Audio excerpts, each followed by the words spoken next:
when I first started in '86, when I walked out on the first tournament, and Arnold Palmer and Jack Nicklaus was still playing in '86, and we were in Palm Springs, and I just couldn't believe it, you know? I just couldn't believe it. I grew up in the country in Australia, and I followed my brother. My brother's 2 years older, and I followed him to the golf course.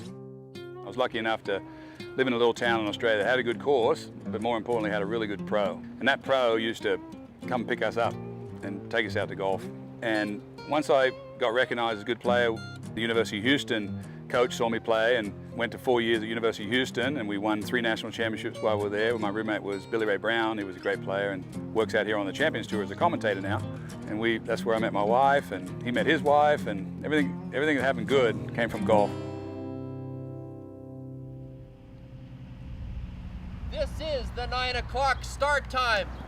And would you please put your hands together from Sydney, Australia, Steve Elkington.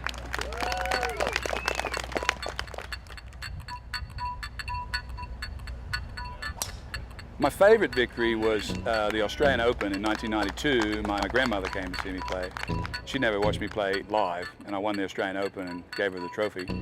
And then, of course, the 1995 PGA that I won was the same. My daughter had just been born, and I put her in the trophy because the PGA trophy is a big trophy. We just saw it with Rory McIlroy, and Annie, my daughter Annie, was sitting in that trophy, and it was a great memory for me.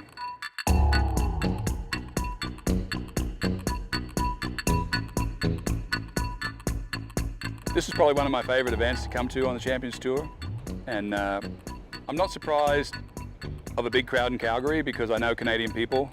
You know, when I played on the tour with Mike Weir, you know, when he was a Masters champion, we could be playing in Greensboro, North Carolina at 7:30 in the morning, and there'd be 3,000 Canadians out there waiting for him to come over there. They just love their athletes.